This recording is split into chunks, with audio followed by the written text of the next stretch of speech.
ان کی آ جاتی ہے تو ظاہر سی بات ہے ان ملکوں کو بھی ان کی بات ماننی پڑتی ہے، وہاں کی گورنمنٹس کو ان کی بہت ساری کنڈیشنز کو اوبے کرنا پڑتا ہے۔ اگر آپ کو یاد ہو، اگر آپ ہسٹری کے اسٹوڈنٹ ہو، تو یہی کچھ انڈیا کے اندر ایسٹ انڈیا کمپنی انڈیا کے رولرز سے کرواتی تھی،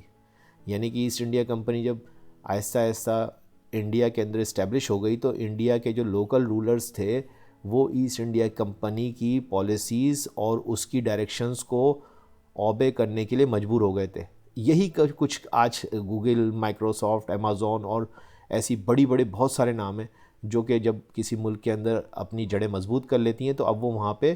اپنی ٹرمز کو ڈکٹیٹ کراتی ہیں۔ اور یہ ٹرمز ڈکٹیٹ کیوں ہو رہی ہیں؟ اکنامک پریشر کی وجہ سے۔ یہ جو اکنامک گلوبلائزیشن ہے، یعنی کہ پیسے کی انویسٹمنٹ کے ذریعے سے آپ جو ہے وہ ایک ملک کی حکومت کو اپنے تابع کر لیتے ہیں، ٹھیک ہے جی، جس سے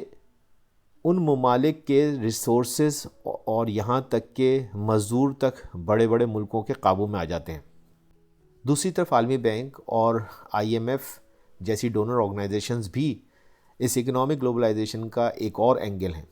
جہاں یہ ڈونر ایجنسیز بظاہر ان چھوٹے ممالک کو پھر پیسہ دیتی ہیں یا قرض دیتی ہیں، اور ان قرضوں کے ساتھ سخت شرائط ہوتی ہیں جو اکثر ان چھوٹے ممالک کی اکنامک فریڈم کو ختم کر دیتی ہیں، اور دراصل ان چھوٹے ممالک کی حکومتیں وہی کرنے پر مجبور ہوتی ہیں جو یہ ڈونر ایجنسیز ان سے کرانا چاہتی ہیں۔ جیسے پاکستان میں آئی ایم ایف اپنی منمانی کروا رہا ہے اور حکومت چند بلین ڈالرز کے لیے اس کی بات ماننے پر مجبور ہے۔ تو یہ بھی ایک طرح کی آپ دیکھیں کہ نیو امپیریلزم کی مثال ہے، یعنی کہ اکنامک گلوبلائزیشن ہو رہی ہے اور اس اکنامک گلوبلائزیشن کے پریشر سے حکومتیں کمپرومائز ہو جاتی ہیں ان ڈونر ایجنسیز یا ان انویسٹرز کے آگے جو اس ملک کے اندر اپنا پیسہ لگاتے ہیں، وہ ان کی حکومتوں کو ڈکٹیٹ کرنا شروع کر دیتے ہیں۔ اور یہ آپ کو یاد دلاتی ہیں کس کی؟ آپ کو یاد دلاتی ہیں کالونیلزم کی، امپیریلزم کی، اور اب یہ کہلاتا ہے نیو امپیریلزم، کیونکہ اب یہ پیسے کے ذریعے سے اور انویسٹمنٹ کے ذریعے سے ہو رہا ہے، اور اسی کو اکنامک گلوبلائزیشن کہا جا رہا ہے۔ تو اسی طرح چھوٹے ملک بڑی طاقتوں کی جانب سے دی گئی جدید ٹیکنالوجی پر بھی ڈیپینڈ کرتے ہیں، جیسے انٹرنیٹ، ڈیجیٹل ادائیگی کا سسٹم ہے اور آرٹیفیشل انٹیلیجنس ٹیکنالوجی وغیرہ وغیرہ۔ اس کے ذریعے سے بھی آپ چھوٹے ملکوں کو یا کمزور ملکوں کو قابو کیے ہوئے بڑے ملک۔ امپورٹ اور ایکسپورٹ یعنی درآمد اور برآمد جو اردو میں کہلاتی ہے، یہ بھی طاقتور ملک اس کے ذریعے سے بھی چھوٹے ملکوں پر چھائے ہوئے ہیں۔ چھوٹے ملک اپنی ضروری اشیاء جیسے خوراک ہے، کھانا ہے، مشینری ہے، بڑے ممالک سے امپورٹ کرتے ہیں، اور ان کی ایکسپورٹ پر بڑے ملکوں کا بڑا گہرا اثر ہوتا ہے۔ فری ٹریڈ پر بھی بڑے ملکوں کی پکڑ ہی ہے۔ اب چھوٹے ممالک کی لوکل انڈسٹریز پر دباؤ بڑھ رہا ہے، اور یہ دراصل ان کی انڈسٹریز کو، چھوٹے ممالک کی انڈسٹریز کو ختم کر رہی ہیں، کیونکہ چھوٹے ممالک اپنی پروڈکٹس کو انٹرنیشنل مارکیٹ میں اس پرائس پر بیچ ہی نہیں سکتے جن قیمتوں پر بڑے ممالک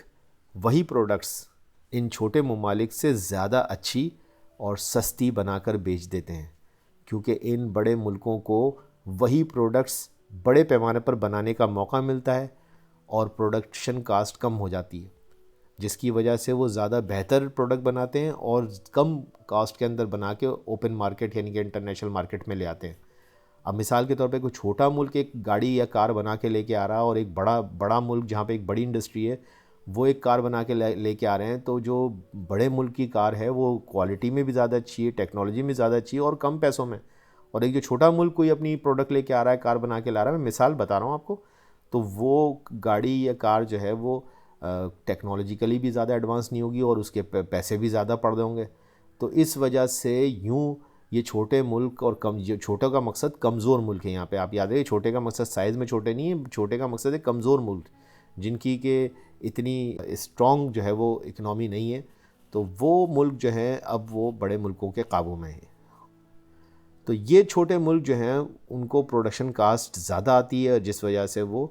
اس معیار کی پروڈکٹ نہیں بنا پاتے جیسے کہ کوئی بڑے ملک یا بڑی انڈسٹریز بنا لیتی۔ یہی اکنامک ڈومیننسی اب ان بڑے ممالک کو اس قابل بنا رہی ہے کہ وہ اپنے سیاسی اثر و رسوخ بھی قائم رکھیں اور چھوٹے ملکوں پر بنائے رکھیں اور انہیں اپنی مرضی سے چلنے نہ دیں۔ یہی اکنامک ڈومیننسی اب ان بڑے ممالک کو اس قابل بنا رہی ہیں کہ وہ اپنا سیاسی رسوخ برقرار رکھیں ان چھوٹے ملکوں کے اوپر اور ان کی اپنی مرضی نہ چلنے دیں۔ یہیں سے نیو امپیریلزم آپ کو دنیا میں ہوتا دکھتا ہے، جو در حقیقت اکنامک گلوبلائزیشن سے ہی جڑا ہوا ہے۔ لگ بھگ اکنامک گلوبلائزیشن اور نیو امپیریلزم ایک ہی شے کے دو رخ کہے جا سکتے ہیں۔ یعنی نیو امپیریلزم اب بڑے طاقتور ممالک بڑے آرام سے اکنامک گلوبلائزیشن کے ٹول کے ذریعے سے چھوٹے ممالک پر راج کر رہے ہیں